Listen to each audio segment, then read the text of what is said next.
Vamos a orar y también voy a iniciar, por si puedes ir buscando ahí, Mateo capítulo 7. Padre, gracias te damos en esta mañana porque podemos venir con libertad y estudiar tu palabra. Señor, te ruego tu misericordia sobre mi vida y tu misericordia sobre cada uno de los que estamos aquí.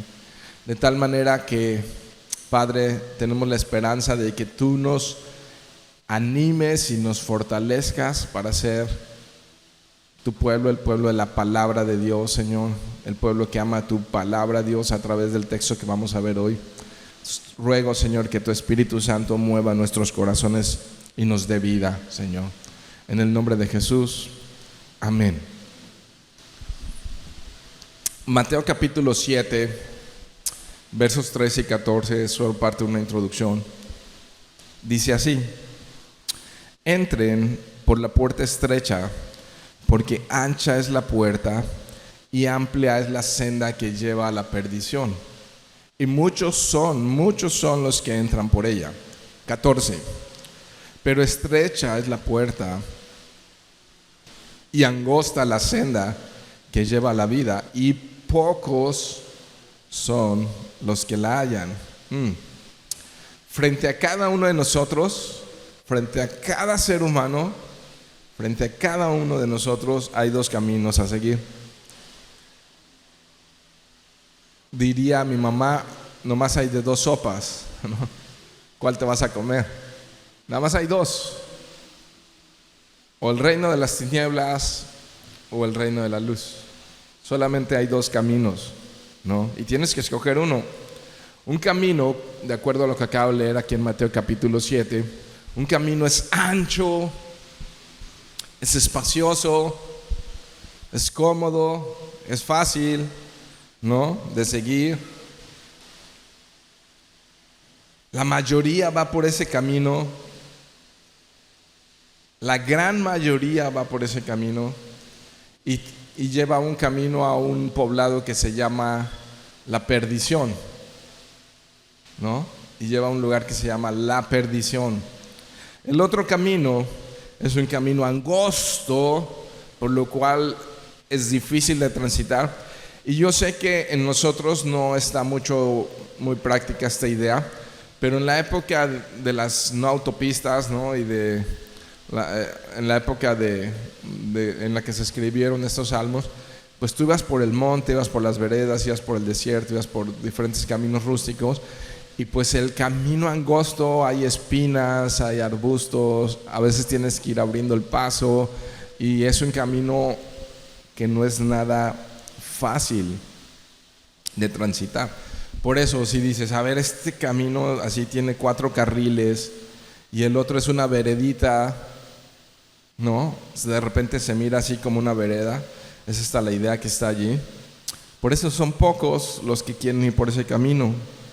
Y se define como que es contrario a los valores, fíjense la palabra que estoy usando, a los valores de este mundo, a lo que la gente le da valor a este mundo, a lo que la gente considera como importante en este mundo: la fama, el poder, el dinero, los deseos y los placeres, ¿no? Y eso es como darle rienda suelta a la vida, ¿no? Entonces este otro camino, que es angosto y es delgado, lleva a un lugar que se llama la vida. Es la senda de la vida, es el camino a la vida. Y son dos caminos que obviamente son opuestos. Uno va para allá y uno va para allá. No son paralelos ni nada, van en dirección contraria. Amén. Eso es lo que dijo Jesús. Entonces, que hay dos caminos. Y el Salmo 1 los define muy bien. El Salmo 1 los deja muy, muy claro, con ideas muy claras. Así que si ya estás allí, voy a leer de corrido el Salmo 1 y luego vemos algunos detalles. Vamos a verlo como desde una vista aérea y después ya nos metemos a ver algunos detalles. Estoy entonces en la Nueva Biblia de las Américas y prácticamente en la página 539, en la Nueva Biblia de las Américas.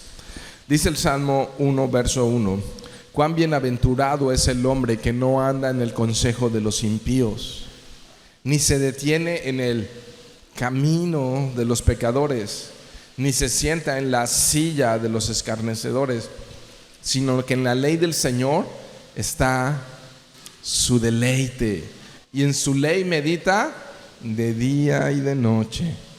Será como árbol plantado junto a corrientes de agua, que da su fruto a su tiempo y su hoja no se marchita.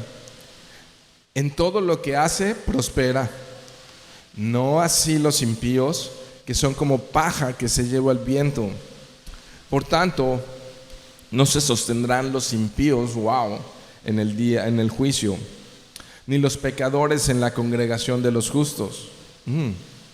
Porque el Señor conoce el camino de los justos, pero el camino de los impíos perecerá. Su muerte. Ahora, algo rápido, interesante, cultural. Es poesía, y es poesía hebrea. La poesía hebrea tiene mucho lenguaje figurativo. No es que literal tomamos un camino y una senda, ¿verdad? Este solamente es un lenguaje figurativo para ayudarnos a comprender el mensaje central, para ayudarnos a comprender de mejor manera el mensaje que el autor, inspirado por el Espíritu Santo, quiere transmitir. Entonces ahí hay lenguaje figurativo.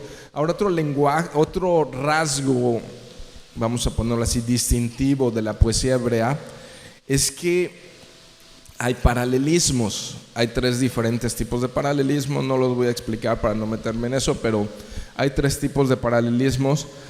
Lo voy a decir muy rápido. Constantemente ves ideas ahí, algunas ideas van creciendo, es decir, el autor a una idea le aumenta otra idea y va como creciendo la idea para fortalecer el argumento. Otros paralelismos, ¿a qué me refiero con paralelismos? Son, por ejemplo, contrastes, ¿no? Contrasta entre lo bueno y lo malo, es un ejemplo. Otros paralelismos también tiene que ver con repetición de ideas en el mismo, lo dice con un lenguaje y después vuelve a decir lo mismo con otro lenguaje. La misma idea, pero con otras palabras para reforzar el mismo mensaje. Entonces, eso es poesía hebrea, nada más es un dato cultural. La poesía hebrea tiene muchos paralelismos y lo quise decir porque particularmente en este Salmo 1 nos encontramos con varios paralelismos. Uno de ellos es que la idea va creciendo en su argumento y otra de ellas es que hay un contraste también. Esto es poesía hebrea y hay un contraste entre el bueno y el malo. Ese es cómo funciona la poesía hebrea, ¿no? Para que podamos disfrutar cuando estamos leyendo salmos o cualquier tipo de libro poético. Es así como funciona con esos diferentes paralelismos, ¿no? Ahora, los salmos hay diferentes maneras de abordarlos, diferentes maneras de conocerlos. Por ejemplo, los salmos, para los que no lo saben, están acomodados en 5 libros. Son como 5 bibliotecas de libros, ¿no? Y van así en el orden en el que están, 1, 2, 3, y llegan a un número y cambia de libro y el siguiente libro. Pero también se pueden clasificar por autor. Hay varios autores, está David, está Asaf, está Moisés. Se pueden clasificar los salmos por autor, pero también por los temas que maneja. Algunos salmos son de alabanza, otros son de sabiduría, ¿no? Aquí tenemos un salmo, el Salmo 1, que es clasificado como salmo de sabiduría. Solamente hay 9 salmos, de hecho con el que comenzamos esta mañana, Salmo 19, es parte de esos 9 salmos que son considerados salmos de sabiduría. Espero no los haya aburrido con toda esta explicación, pero bueno, lo que quiero decir con esto es que tenemos frente a nosotros un salmo de sabiduría, ¿no? Y entonces quieres venir y decir, ¿qué me va a decir? Y empieza en el verso 1 y dice, en la Nueva Biblia de las Américas usa esta expresión, cuán bienaventurado es el hombre que no anda en el consejo de los impíos, eso es de los malos, ni se detiene en el camino de los pecadores. ¿Ves cómo está usando impíos y pecadores? Es lo mismo, pero con dos lenguajes diferentes. ¿Puedes ver ese paralelismo ahí? Impíos es lo mismo que pecadores. Ni se sienta en la silla de los escarnecedores. Pero comienza, ya que vamos a empezar a ver detalles, diciéndonos cuán bienaventurado es quien, el que rechaza el camino ancho del que habló Jesús. Cuán bienaventurado es el que rechaza el camino ancho. Déjame decirte algo. Esta es la decisión más importante y más seria que puedas tomar en la vida. Y no hay otra. A lo mejor estás pensando con quién me case, qué trabajo encuentre, etcétera, etcétera. Pero la decisión más importante y trascendente, y es un tema de vida o muerte que alguien puede, es rechazar el camino ancho, que lleva ¿a dónde? A la perdición. Y sí, lo voy a decir con estas palabras, y elegir el camino que lleva a la vida. Y además ese camino tiene nombre y tiene ejemplo. Dice Jesús: yo soy el camino, la verdad y la vida. Al menos 4 veces en el Nuevo Testamento se les llama a los cristianos no cristianos, sino los del camino, porque sabían que eran seguidores de aquel que dijo: yo soy el camino, la verdad y la vida. Entonces me dice el Salmo 1, cuán bienaventurado es aquel que está rechazando ese camino de destrucción, y describe ese camino ancho que han rechazado, ¿no? Y si te fijaste, es progresivo, y lo voy a explicar porque es progresivo. Aquí también en este primer verso, en esta poesía hebrea, va creciendo la idea de un argumento, aumenta, va creciendo. ¿Cómo? Veámoslo ahí. Dice que no anda en el consejo de los impíos, ¿sí? Primer paso para andar por ese camino es escuchar mal consejo. El contenido que está entrando a la mente y al corazón es contenido destructivo. La influencia que está teniendo esa persona es un camino que lleva, por supuesto, a la destrucción, ¿no? O sea que tienen malos consejeros. Y aquí es donde tienes que pensar muy bien en esto. El contenido que recibes, el contenido que recibimos, la instrucción, las enseñanzas, lo mismo que doctrina, pero suena más religioso eso. Todo el tiempo estamos recibiendo adoctrinamiento en la universidad, en Netflix, en YouTube, en Disney Channel, ¿no? En todos lados estamos recibiendo adoctrinamiento, enseñanzas, contenidos, información que sí o sí afecta la manera en la que nos comportamos. Jesús dijo que de la abundancia del corazón habla la boca. Jesús también dice que el hombre del buen tesoro de su corazón saca, pero el mal hombre del mal tesoro de su corazón saca. Entonces, de lo que está lleno mi corazón es lo que sí finalmente vamos a producir. Lo que sale es lo que alimentó mi alma, alimentó mi entendimiento, ¿no? Y estos hombres tienen entonces malos ejemplos, ¿no? ¿Y cuántos saben que los malos ejemplos son fáciles de imitar? Son fáciles, ¿no? Y de repente estás ahí y ya estás practicando, agarrando malas costumbres, practicando también lo que normalizas el pecado, ¿no? Te relajas, y algo que podría haber sido como ya después es y es normal. Entonces empezamos a normalizar ciertas cosas, y ahí está la escuela, el trabajo, el cine, la música, que moldean nuestros pensamientos, sí o sí. Entonces los contenidos de todo tipo, nuestros papás traían contenido, ¿no? Nos enseñaron a comer con la boca cerrada, a pedir por favor, a dar gracias. Espero que te hayan enseñado eso, ¿no? Pero o sea, nuestros papás traían contenido, ¿no? Y nos moldeó de alguna manera, que si la puntualidad o no, si la limpieza y el orden o no, o lo que quieras, pero ya en casa había contenido, ¿no? Espero que no haya sido contenido nocivo, pero allí aprendimos afecto y abrazar y amar y a servir. Espero que así sea, y si no, por fe lo digo, para que demos vuelta al volante y empecemos a hacer lo que dice Filipenses 4:8, ¿ok? Pero ya va creciendo la idea, y primero tienen malos consejeros, amén. Y el segundo paso, después de recibir consejos de impíos, es practicar el mal consejo, andar en su camino, ¿no?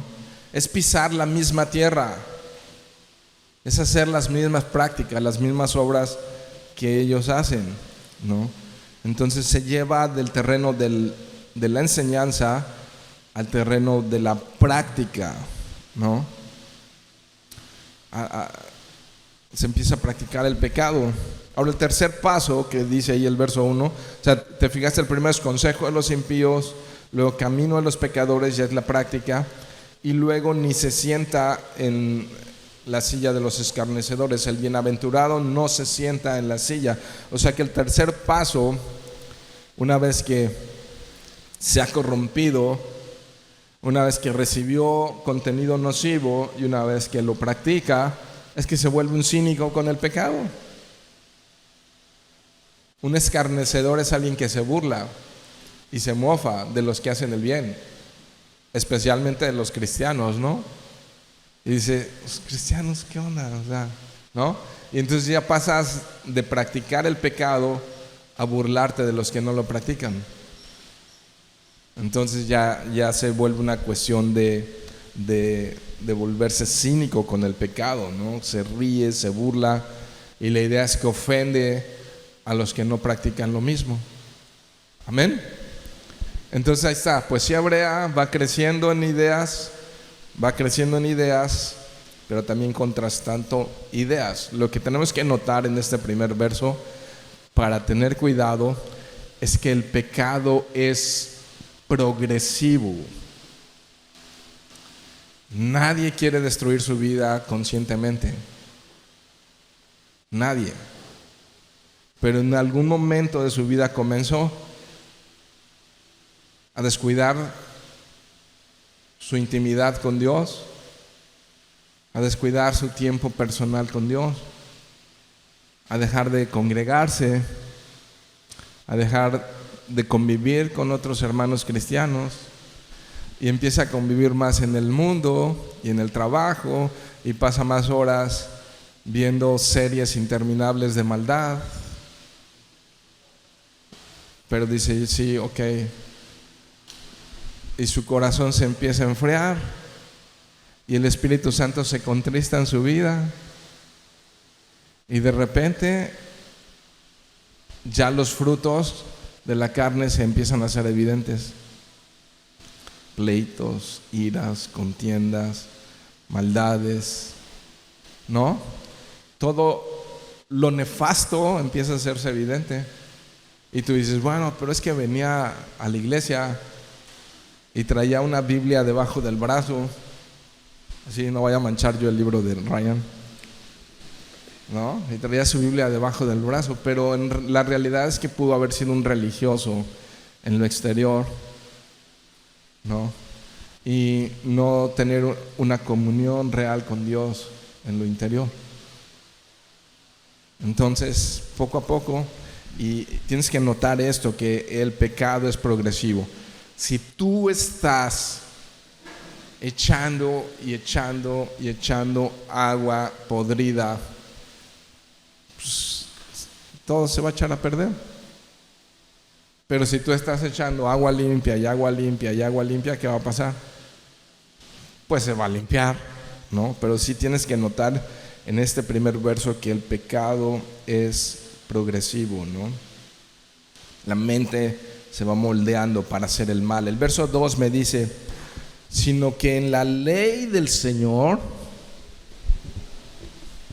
está su deleite.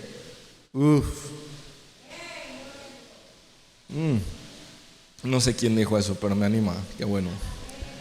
Amén. En la ley del Señor está su deleite, y en su ley medita de día y de noche. ¿Ya viste el contraste? ¿No? ¿Quién es el consejero en este verso 2?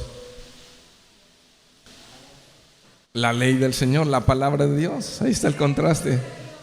Está bien, no me asuste, hermana. No sé quién es, no la veo, pero me voy a dar un paro. Ay. Amén, amén. Sí, la palabra de Dios nos tiene que animar. De verdad. Entonces dicen, no, decentemente y con orden. Es con orden, pero que nos animemos. Si no te mueve esto, ok. Así es que qué bien que estén alegres de esto. Pero bueno, ahí está, ver ese contraste, ¿no? Que es bienaventurado porque tiene un consejero que es la ley del Señor. ¿Cuántos saben que el mejor consejero es la palabra de Dios? Los pastores somos consejeros y hay líderes en la iglesia que dan consejería. Creo que es necesario y es bueno. Pero un buen consejero sabe que el consejo no debe ser lo que creemos, lo que pensamos, ni nuestra experiencia, sino que el consejo debe ser la Biblia, aunque irrite y moleste muchas veces al aconsejado, porque la palabra de Dios muchas veces irrita, confronta. La palabra de Dios te hace ver, hey, pues ¿por qué estoy en depresión? Pues ¿por qué estoy en angustia? ¿No? Y muchas veces tiene que ver por pecado permitido en nuestros corazones y no nos gusta. Nos gusta solucionarlo de otras maneras más al estilo del mundo. Esto es muy importante y vuelvo a insistir, el mejor consejero y aquellos que nos atrevemos a decirnos consejeros, debemos de ser consejeros de la Biblia, no de nosotros. El peligro con la moda de la consejería es que muchas veces el consejero interpreta y le pone de su cosecha. Hay un peligro cuando vas a consejería que el hombre interpreta el consejo de Dios para dártelo, ¿no? Pero si tú leyeras la Biblia, encontrarías el mejor consejo para cada una de las áreas de tu vida en todos los aspectos. Pero nos da flojera leer la Biblia. Y entonces preferimos el consejero cristiano. Consejero cristiano haría muy bien en más que marcar el problema y marcar la conducta de una manera simplemente moral. Debería de dar un curso de discipulado para enseñar a las personas a leer su Biblia. Cuando las personas aprenden a leer su Biblia, a tener un devocional, a nutrirse directamente de la palabra de Dios, todo se va a resolver. Lo que necesitamos es Biblia, ¿no? Es el mejor consejero y eso es importante que lo tomes en cuenta. Es tan importante que los que nos llamamos y nos atrevemos a decirnos cristianos, desarrollemos, escucha esto, un pensamiento bíblico. Estoy en tal o cual situación. ¿Qué hago? ¿Qué dice la Biblia? ¿Qué hago? ¿Qué dice la Biblia? ¿Qué dice la Biblia? ¿Qué dice la Biblia? ¿Qué dice la Biblia? No qué dice mi esposo. Claro, tienes que honrar y respetar a tu esposo y a la autoridad, pero estoy en esto que mi consejero es la Biblia. ¿Qué dice la palabra de Dios? Vaya, aprender a resolver todos los aspectos de la vida bíblicamente, hacer negocios bíblicamente, educar a mis hijos, ¿cómo? Bíblicamente. Traigo muchos problemas en mi matrimonio. Bueno, lo estoy diciendo hipotéticamente, ¿no? No van a decir, Lord, estamos orando por ti. Traigo muchos problemas en mi matrimonio. ¿Qué tengo que hacer? ¿Qué tanta Biblia? Como esposo, ¿cómo le vas a hacer? ¿Qué dice la Biblia? Como esposa, ¿cómo le vas a hacer? ¿Qué dice la Biblia? ¿Cómo tienen que ser las relaciones o sea, qué dice la Biblia? Estamos aprendiendo a resolver bíblicamente todas las cosas, ¿no? Salmo 119, muchos de ustedes saben que es el capítulo más grande de toda la Biblia. Es un acróstico de todo el alfabeto hebreo. Y dice en el verso 24, si lo puedes proyectar por ahí, Luisito, o no sé quién está en camino. Ok, es importante esto. Si no lo encontraste, míralo en la pantalla. Es importante. El tema central del Salmo 119 es la ley de Dios. ¿Ok? Pero mira lo que dice aquí. Dice, también tus testimonios, o sea, la palabra de Dios, ellos son, ¿qué? Ahí está. ¿Necesitas más consejeros? Tienes el libro.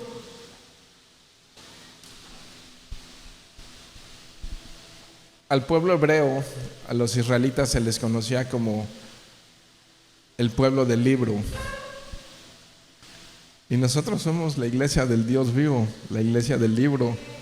Necesitamos amarla, conocerla y atesorarla, ¿no? Así es que dedica tiempo en estudiarla. ¿Viste lo que dice aquí? Dice que es su deleite. En el Salmo 19 que leímos al principio de la reunión, decía que es más precioso que el oro, que la plata y que la miel que destila del panal. Entonces es algo deleitoso, ¿no? Es un alimento, así como un plato que está buenísimo esto. Y quieres repetir y quieres seguir comiendo porque eso está rico y está nutritivo y me hace bien. Y me hace bien, ¿no? La palabra de Dios, entonces, en contraste con nosotros, es el contenido que nos debe llenar de día y de noche. Jesús dijo, no solo de pan vivirá el hombre, citando al Antiguo Testamento, Deuteronomio, sino de toda palabra que sale de la boca de Dios, de tal manera que es el nutrimento para nuestras vidas, la palabra de Dios. Y la pregunta clásica es, ¿cuántas veces al día comes? ¿3? ¿2? ¿5? Órale. ¿1? O sea, una, si ya me preocupas, porque capaz de que tus defensas andan bajas, andas desnutrido, una al día andas medio anémico. Y más si nada más te echaste el snack de la semilla de la mañana que manda el pastor. Es un snack. Y entonces sí me preocupa. Si nada más tienes un snack al día, pero necesitas de día y de noche meditar en su palabra. Y me gusta que habla de meditar en ella.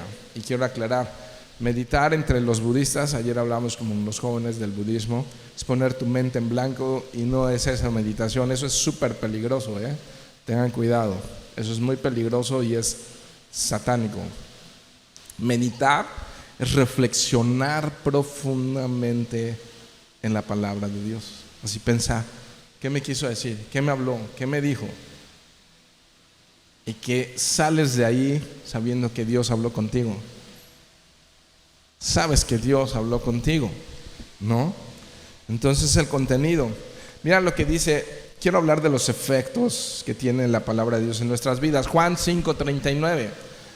Jesús está hablando con supuestamente personas muy religiosas, supuestamente personas que conocían la verdad. Y les dice Jesús, escudriñen, es decir, mediten, es decir, profundicen en la palabra de Dios, en las Escrituras. Amén. ¿Por qué? ¿Cuál es la razón? Porque a ustedes les parece, estos eran los sabios religiosos, que en ellas tienen la vida eterna y ellas son las que dan testimonio de mí. Entonces Jesús le está diciendo, sí, ahí está la vida eterna. Y está hablando, la Biblia, de tapa a tapa, tiene un personaje central y no es el hombre, no eres tú, no soy yo. La Biblia tiene un personaje central que es Cristo, ¿no? Y entonces escudriñen las Escrituras porque ellas hablan de mí. ¿Quieres conocer mejor a Dios? ¿Dónde lo vas a conocer? En las Escrituras. Y si algo puede transformar radicalmente tu vida es conocer mejor a Dios. Y no hay otra forma de conocer mejor a Dios que a través de la palabra de Dios. Es como Él se revela a nosotros. Él se revela a nosotros a través de las Escrituras, ¿ok? Entonces a través de la Biblia es como podemos llegar a conocer mejor a Dios. O sea, vida eterna. Vida eterna. O sea, es contenido que te lleva a la vida eterna.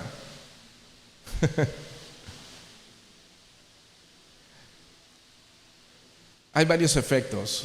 Escudriñar las Escrituras, conocer las Escrituras, evita que caigas en falsos maestros, en falsas doctrinas, que es algo muy común en nuestros días, porque el día del Señor se acerca. Y esto es muy, muy común en nuestros días. Falsos evangelios, falsas enseñanzas, falsas doctrinas que son consumidas por personas que no conocen la palabra de Dios y son fácilmente arrastradas por cualquier viento de doctrina, ¿no? Sin filtro, todo lo consumen y todo está bien, todo lo que parece piadoso y bueno, ya sin comprobar si es sano el alimento.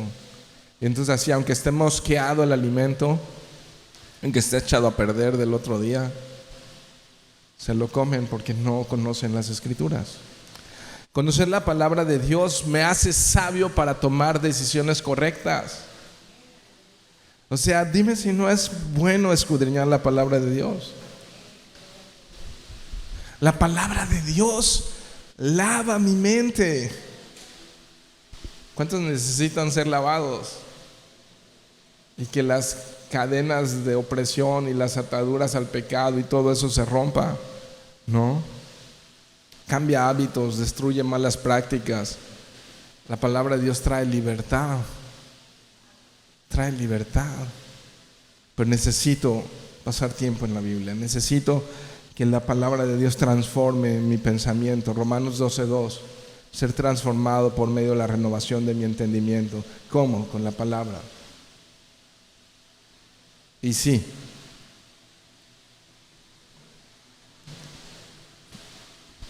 el pastor, el psicólogo, el psiquiatra, ninguno tiene poder para llegar al fondo de tu corazón. Ninguno. Y el que diga eso está más ciego que un ciego.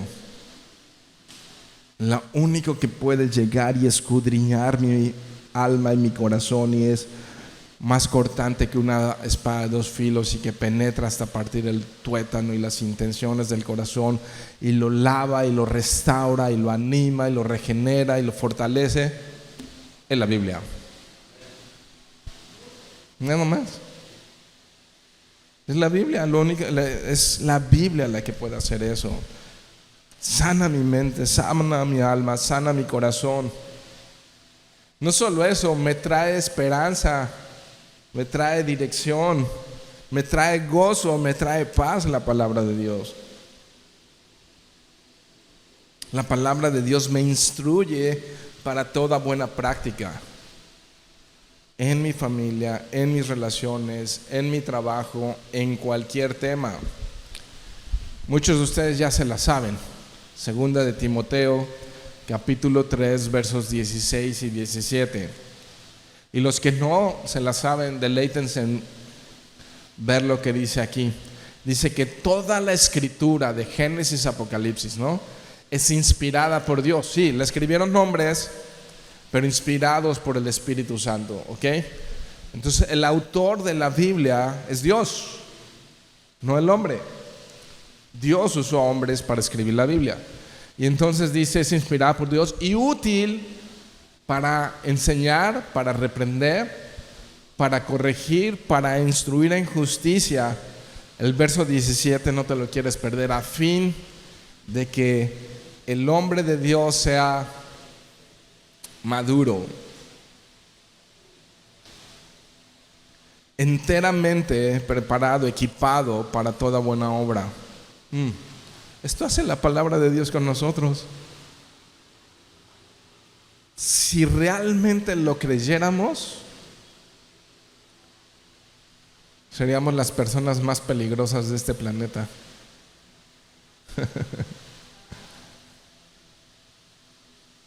Sumamente armados y peligrosos para conquistar reinos de tinieblas, para evangelizar, para alcanzar al perdido, para discipular al creyente, para enviar al discípulo, ¿no? Y no estaríamos jugando a la iglesita, sino que estaríamos armados y peligrosos si creemos que esto puede hacer la Biblia. Entonces, ¿qué tanto medita alguien en la palabra de Dios? Es igualmente proporcional a los frutos en su vida. Tan. Es simple. La fórmula es simple. ¿Qué tanto meditas en la palabra de Dios? Tu esposa lo sabe. Tu papá lo sabe. Tu esposo lo sabe. Son los más cercanos. Y eso sí, no te has bañado hoy, ¿verdad? O tu fragancia es de Cristo. Me hueles a Cristo. Se ve que estuviste con Él. Se me hace que pasaste tiempo con Él porque huele a Cristo. Pero también así como, ya báñate. ¿Qué tanto meditas en la palabra de Dios? Es igualmente proporcional a los frutos en tu vida. Verso 3, ahí lo dice: será como árbol plantado junto a corrientes de agua, que da su fruto a su tiempo y su hoja no se marchita. En todo lo que hace, wow. No sé si algunas de sus versiones dicen algunas cosas que hace, o en todas dicen todo lo que hace. En todo lo que hace prospera. Wow. ¿Será esto una falacia? ¿O será real? ¿Qué piensan? O sea, tenemos que meternos a esta idea. Un árbol que echa buenas raíces y sus raíces traspasan la tierra, la laja y llegan al manantial de agua viva. ¿Cuántos saben que los cenotes tienen agua viva? Porque está corriendo, son ríos subterráneos. Por eso vas a un cenote y no está echada a perder el agua, porque hay corriente allí, ¿no? Está viva el agua de alguna manera. Entonces los árboles grandes así echan suficiente raíz, llegan hasta donde está el agua y no se secan, jamás se secan. Di conmigo, jamás se seca. Jamás se seca. ¿Qué significa que jamás se seca? Es que también, ¿cómo es esto? ¿No? Pues no está dominado por el temor, por la incertidumbre, no vive en ansiedad, tampoco está dominado por la tristeza, mucho menos esclavo del pecado, ¿no? No busques saciarte en otro manantial que no sea la palabra de Dios. ¿Dónde está tu manantial? ¿No? ¿Cuál es tu manantial? ¿Qué es lo que te está? Entonces es un árbol robusto, no lo tira cualquier viento, siempre está verde, sus hojas no se marchitan. En cuando es temporada y debe dar fruto, lo da sin problema, ¿no? Da fruto, da fruto, da fruto. De tal manera que una mente fuerte es el resultado de escudriñar las Escrituras. Y yo sé, algunos dicen, me cuesta mucho trabajo leer, no soy bueno leyendo. Como todo en la vida, la lectura es igual, es un hábito que hay que formar. Hay que echarle ganas. Como todo en la vida, como levantarte temprano y lavarte los dientes, es un hábito que hay que hacer.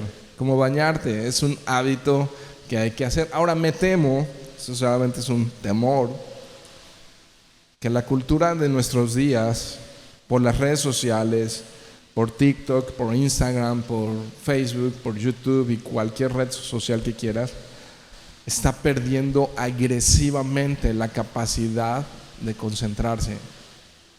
Y a lo mejor no es capaz de leer un solo párrafo sin comprender el contenido, porque su mente está sobreestimulada solamente a scrollear videos. Y lo he dicho, pero eso quiero insistirlo en esta iglesia, en estos tiempos. Dos cosas.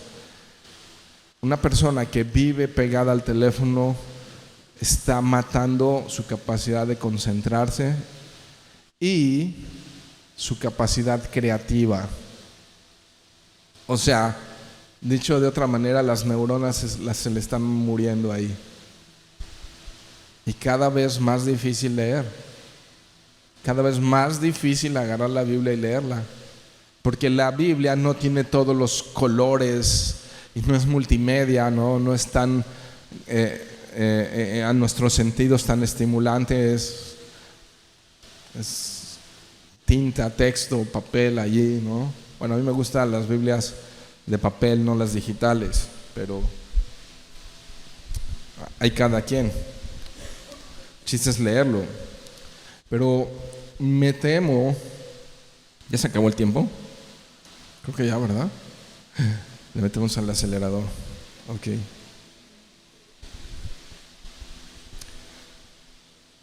Se saben el fruto del Espíritu, ¿verdad?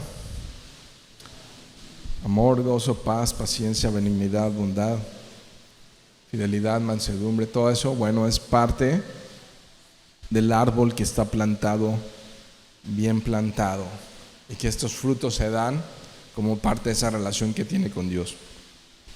Verso 4, vamos rápido a ver la senda opuesta de los malos. No así los impíos, los pecadores, los malos, que son como la paja que se lleva el viento. ¡Wow! ¿Ah? Inestables en todos sus caminos. Nunca llegan a ningún lugar. Siempre parece que están haciendo algo y no hay nada eterno, nada consistente, nada real en sus vidas. Son como paja que se lleva el viento. Esto describe literal a alguien que se encuentra perdido, sin rumbo, sin camino, que carece de propósito, que carece de esperanza, ¿no? Vive por vivir, ¿no? Cualquier cosa da lo mismo. ¿Qué hay para mañana? No sé, pero apúrense, ¿no? Porque ya no hay tiempo. ¿De qué? No sé, pero sigamos. Intrínsecamente inútil. La paja, especialmente la paja que salía de los granos en las cosechas de trigo, pero la paja en general es algo muerto, es algo inservible, es algo sin sustancia, es algo fácil de arrastrar y de llevar. Es contrario a un árbol que está fuerte y bien plantado y que el viento no lo mueve. ¿Ves el contraste? La paja, todo está bien. El árbol que está bien cimentado sabe distinguir entre el bien y el mal. ha desarrollado discernimiento para ver lo que está bien y lo que está mal, y ha adquirido sabiduría para tomar buenas decisiones, ¿no? Verso 5: por tanto, no se sostendrán los impíos en el juicio, ni los pecadores en la congregación de los justos. Cierra esto tremendo, porque entonces el futuro es peligrosísimo, y es una advertencia seria, y es una advertencia grave. Por lo general, los que practican estas cosas y viven sin Dios, por lo general no piensan ni imaginan que van a enfrentar el juicio de Dios. Y dice la Escritura: horrenda cosa es caer en manos de un Dios vivo.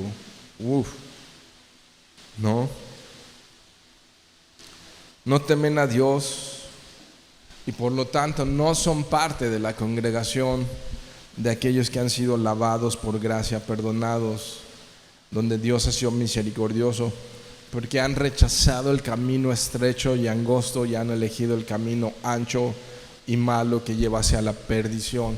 Esto, mis queridos hermanos, es extremadamente importante y relevante, porque es una cuestión de eternidad, de en dónde van a pasar la eternidad, ¿no? Es cuestión de vida o muerte.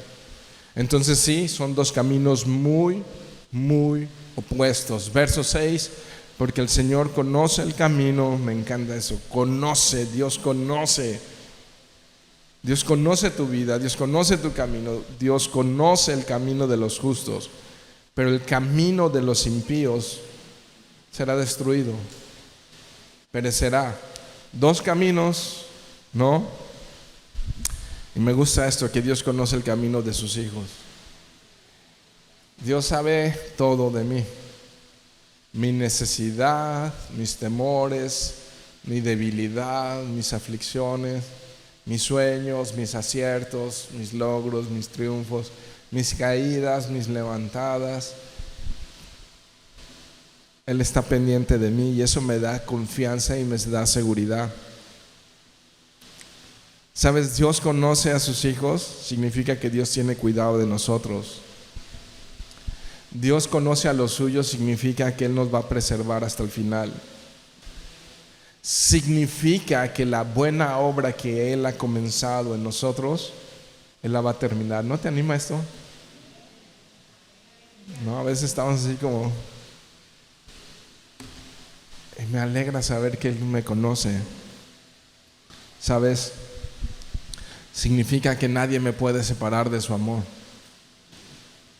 Significa que nadie me puede arrebatar de su mano.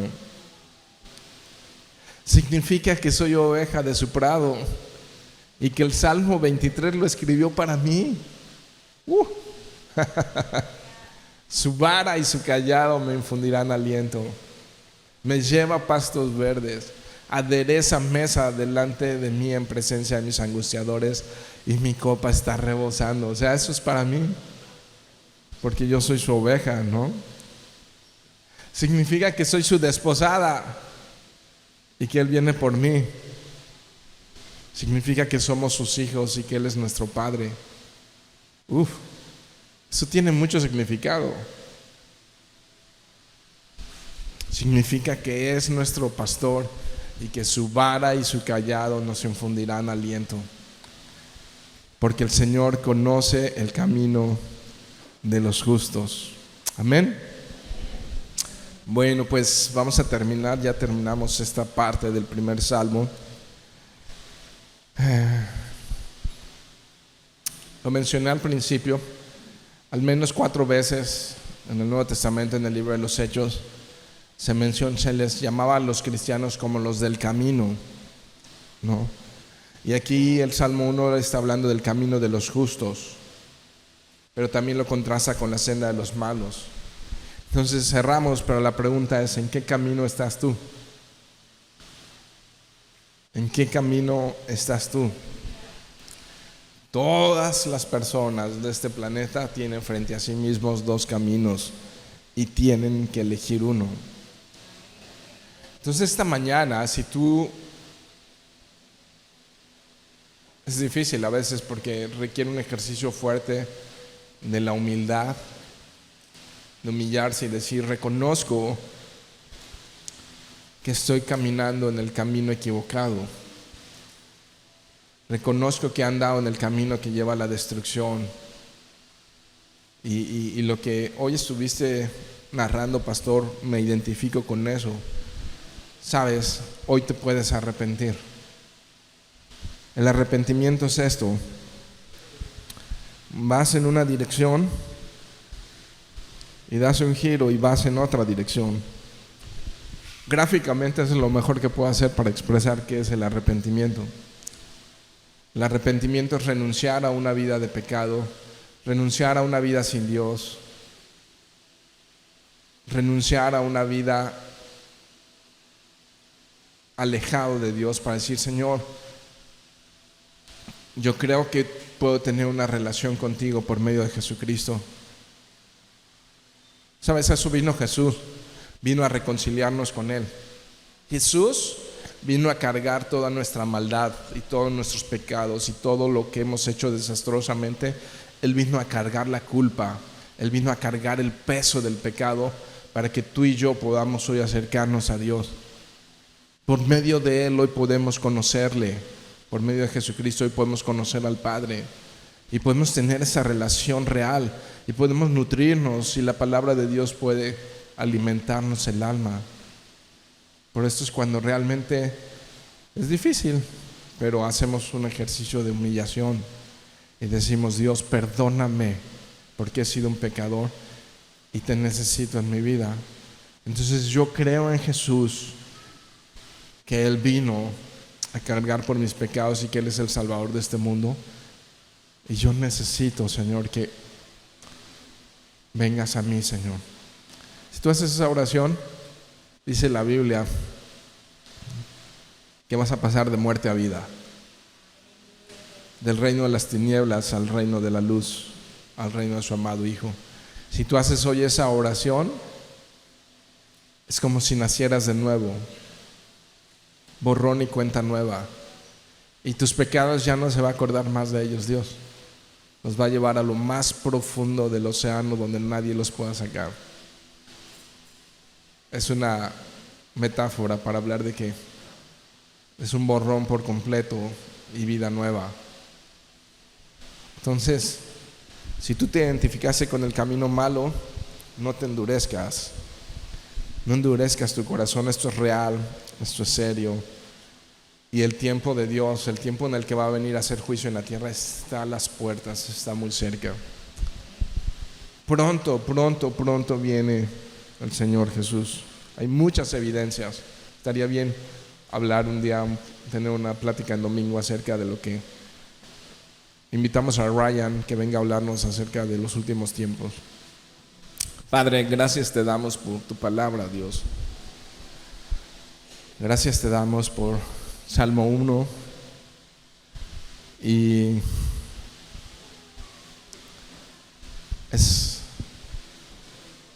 parecería obvio, no sé si lo sea tan obvio, Dios, que queremos andar en la senda de los justos, en la senda de la vida, no en la senda de la muerte, Dios.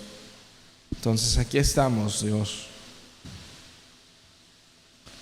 Yo te ruego, mi Dios, que tu Espíritu Santo pueda tocar la vida de aquellos que no te conocen, se puedan arrepentir de sus malas obras y recibir de ti perdón y vida nueva, Señor. Que hoy allí en su lugar puedan hacer esa oración de rendirse a ti, Dios, y de cambiar sus vidas y empezar a experimentar la vida nueva en Cristo Jesús. Y a los demás, Señor, ayúdanos a profundizar, a echar raíz, a nutrirnos de tu palabra, a deleitarnos en tu palabra, Dios. Queremos ser hijos tuyos bien nutridos en el nombre precioso de Jesús. Y Padre, también te damos gracias en esta mañana por la bendición que tenemos de poder traer ofrendas al alfolí, Señor. de poder ser parte de tu obra en esta tierra, de lo que tú estás haciendo para sostener esto, Dios, y descansamos y confiamos en ti. Entonces bendice al dador alegre, Señor, te lo pido. Haz que llueva, Señor, sobre su tierra, y permite, Señor, que sobreabunde bendición en sus vidas, Señor. Te lo pido en el nombre de Jesús. Gracias por tu fidelidad a cada uno de nosotros, Dios. Gracias en el nombre de Jesús. Amén.